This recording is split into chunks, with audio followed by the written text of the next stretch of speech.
Now in the Rhino version of these tutorials, I show you that every solid is actually comprised of many different individual surfaces. A solid isn't actually a solid, it's actually just a bunch of surfaces that are joined together perfectly. So if I want to, I can actually delete any of these faces. So I can go Insert, Features, Face, Delete. That'll let me delete a face. I could also do it right here. And so I could select, say, this face, for instance, and hit OK. There we go. And now we can see the inside of this surface body, and there are actually lots of surfaces here that are all individual surfaces. So this thing was never actually solid to begin with. It's actually just a bunch of surfaces. So most of the tools still work. For example, I can still, even though this is now a surface body, I can still fillet this corner, and it all still works perfectly fine. And later on, I could go ahead and patch this back up if I wanted to make this solid again. So I can also do an offset surface, for instance. I could clear these selections and just select one surface, and it'll just offset that one surface for me. So actually, let's say I want to offset all of these around here by 3 millimeters. So these are now, this is now a surface body that is offset from this surface body, and I can always go back and edit that surface offset feature to change how far that offset goes. Now, in Rhino, we looked at trim and split and using those with surfaces. That's exactly the same in SolidWorks. So I can draw, for example, let's draw a spline in a sketch.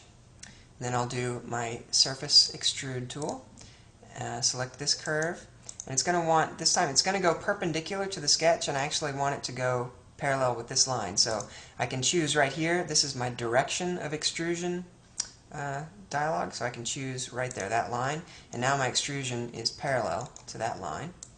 We'll just bring it right down through our object, click Enter, and now we can use trim and split, trim surface, to join this up. So I could say trim surface, and I can do standard, which will just let me select a trim tool and then select part of this model that I want to delete. Click Remove Selections, click OK, and that'll just trim this solid. But instead, what I want to do is do a mutual trim, where these two surfaces trim each other. And then I'll select Keep Selections, and click in this area, and then I'll click this part and this part. Click OK. And now we are very close to being joined up. This is still actually a separate surface body. So if we look up here in our list, we have a little folder for surface bodies, and you'll see that we have this one and this one. I forgot. When I do my trim, it's automatically, since it's noticed that this is a solid, it has turned this into a solid. So I don't have to join it after all. But there will be cases where you join things into a solid, and you can do that using knit surface. So, for example, let's do this a little differently. Let's go back and do our surface trim, delete this surface trim feature, and redo it.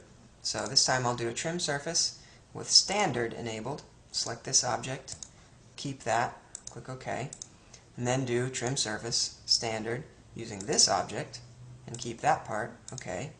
And now you see we do have two separate surface bodies, one here, one there. And I can join them together using the Knit Surface tool. And so I just click this and that, and there we go. And there's you can ignore all of this stuff for now, tolerancing stuff. And it asks me right here, do I want this to stay one big surface body, or do I want to try to form a solid when I close it? And I do. So I'm going to click that, and it's going to get rid of our surface bodies, and now you see we have a solid body right there that we can use, and we can still use our solid tools on it, move face and all that kind of stuff.